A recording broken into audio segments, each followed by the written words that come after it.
சமீப காலங்களா சீப்பான ட்ரோன்ஸ் மற்றும் பலிஸ்டிக் ஏவுகணைகளை வச்சு உலகத்துல எவ்வளவு பெரிய வான் பாதுகாப்பு அமைப்பை நீங்க வச்சிருந்தாலும் அதை தொலைத்து விட முடியும் அப்படின்னு ஈரான், ரஷ்யா, ஹவுத்தீஸ், பாலஸ்தீன்ல இருக்கக்கூடிய ஹமாஸ் அப்படின்னு சொல்லி ஏகப்பட்ட பேர் நிரூபிச்சுக்கிட்டு இருந்தாங்க. இப்போ கரெக்டா பல மில்லியன் டாலர் நம்ம செலவு பண்ணி ஒரு டிஃபென்சிவ் மெக்கானிசமை தயாரிச்சோம் அப்படின்னா அதை சிம்பிளான ட்ரோன்ஸை மட்டுமே வச்சு எவ்வளவு சிறிய நாடா இருந்தாலும் சரி, எவ்வளவு எக்கனாமிக்கலி பேக்வேர்டா இருந்தாலும் சரி, அவங்களால இந்த வான் பாதுகாப்பு அமைப்புகளை துளைக்க முடியும் அப்படின்னு உலகத்துல எல்லாருமே காட்டிக்கிட்டு இருந்தாங்க. இப்படிப்பட்ட சூழ்நிலையில யூகே ஒரு சம்பவத்தை பண்றாங்க. அவங்க டிராகன் ஃப்ளை அப்படின்ற லேசரை சோதிச்சு பார்க்குறாங்க.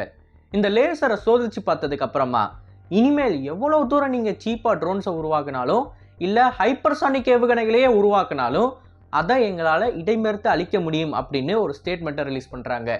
இவங்க ஸ்டேட்மெண்ட்டோட நிற்காம இப்போ கரண்டா ரஷ்யா யுக்ரைன் போர்ல உக்ரைனுக்குள்ள இந்த லேசர் வெப்பனை கொண்டு போறதுக்கு ஒப்புதல் அளிச்சிருக்காங்க. ஸோ இன்னைக்கான காணொலியில இந்த லேசர் வெப்பனையும் உக்ரைனுக்குள்ள இந்த லேசர் போய் என்னென்ன மாதிரியான காரியங்களை செய்யுன்றதை தான் தெளிவாக பார்க்க போறோம். நான் உங்கள் ஆகாஷ், தமிழ் பொக்கிஷம் வழங்கும் டிபி டிஃபென்ஸ்.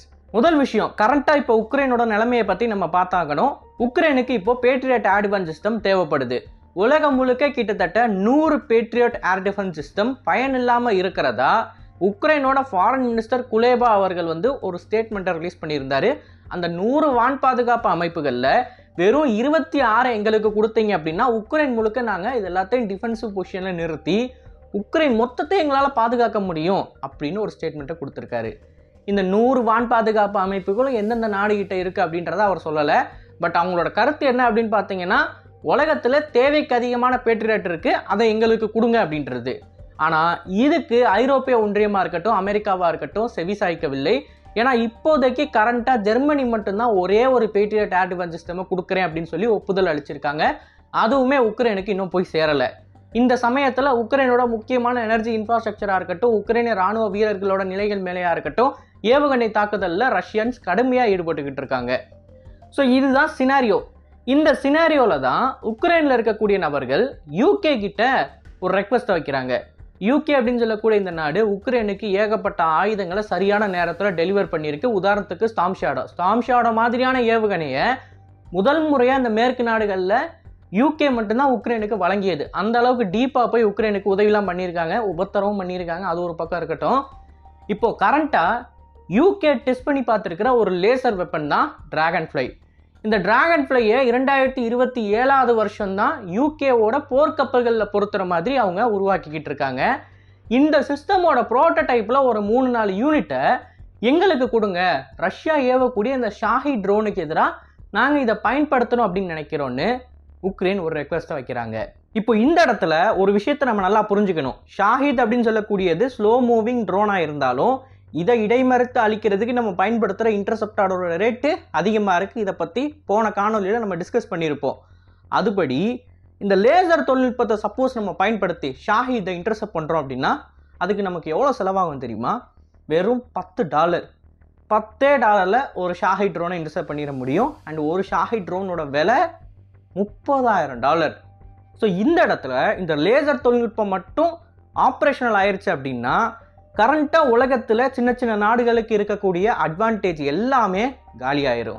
அதே சமயம் பலிஸ்டிக் மற்றும் ஹைப்பர்சானிக் ஏவுகணைகளையும் இந்த குறிப்பிட்ட லேசர் ஆயுதத்தால் இன்டர்செப்ட் பண்ண முடியும். இதோட பிரின்சிபலை நம்ம கடைசியாக பேசலாம். முதல்ல சில விஷயங்களை நம்ம தெளிவுபடுத்திடுவோம். இப்போதைக்கு யூகே என்ன சொல்கிறாங்க அப்படின்னா, கிட்டத்தட்ட 10 வினாடிகள் இந்த லேசரை நீங்கள் ஆப்ரேட் பண்ணுறதுன்றது சாதாரணமாக ஒரு ஹீட்டரை நீங்கள் 1 மணி நேரம் ஆப்ரேட் பண்ணீங்கன்னா உங்களுக்கு எவ்வளோ செலவாகுமோ அந்த செலவு தான் ஆகும் அப்படின்னு சொல்கிறாங்க. அதோட இந்த லேசர் தொழில்நுட்பத்தோட அக்யூரசி அப்படின்றது என் கையில் இருக்கிற இந்த காயினை கிட்டத்தட்ட 1 கிலோமீட்டர் தள்ளி இருந்து அவங்களால அடிக்க முடியும். அந்த அளவுக்கு அக்யூரேட்டாக இருக்கும் அப்படின்னு சொல்கிறாங்க. வெறும் சில வினாடிகள், அது எத்தனை வினாடி அப்படின்னு அவங்க சொல்லலை, மேபி 2லேருந்து 3 வினாடி இருக்கலாம். இந்த டைரக்ட் எனர்ஜி வெப்பனை பயன்படுத்தி ஷாஹிதை டார்கெட் பண்ணாங்க அப்படின்னா அது நடுவானத்தில் வெடிச்சு செதறிடும். ஸோ இந்த குறிப்பிட்ட இடத்துல அக்யூரசி அப்படின்னு சொல்லக்கூடியதும் ரொம்ப ரொம்ப அதிகமாக இருக்குது. இன்னொரு பக்கம் வேகம் அப்படின்னு எடுத்துக்கிட்டிங்கன்னா இது பேசிக்காக ஒரு ஒளிக்கற்றை, அவ்வளோதான். லைட்டோட ஸ்பீடு எவ்வளோ அதிகமாக இருக்கும் அப்படின்னு சொல்லி தெரியும். யூனிவர்சல் ஸ்பீட் லா அப்படின்னு ஒன்று இருக்குது.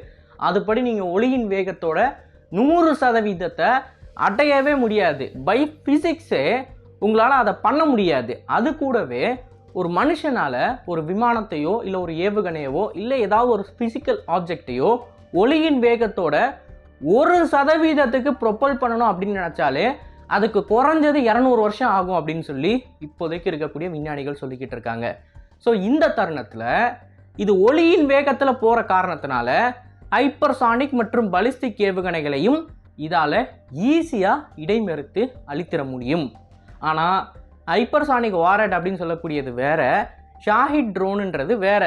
இதில் இருக்கிற மெட்டீரியல் வேற, அதில் இருக்கிற மெட்டீரியல் வேற. அப்படின்றப்ப கரண்ட்டாக இருக்கக்கூடிய தொழில்நுட்பத்தில் இப்போதைக்கு இருக்கிற ஒரு விஷயம் என்ன அப்படின்னு பார்த்தீங்கன்னா, இந்த மாதிரி சீப்பான ட்ரோன்ஸுக்கோ இல்லை போர் விமானங்களுக்கோ இல்லை சிறிய அளவில் இருக்கக்கூடிய இந்த சூசைட் படகுகள்லாம் இருக்குது பார்த்தீங்களா, உக்ரைனே இந்த சூசைட் படகுகளை ரஷ்யாவோட வார்ஷிப்புக்கு எதிராக எப்படி பயன்படுத்துகிறாங்க அப்படின்னு சொல்லி நம்ம இந்த பிளாக் சீ ஃபீல்டில் நடந்ததை பார்த்துருக்கோம்.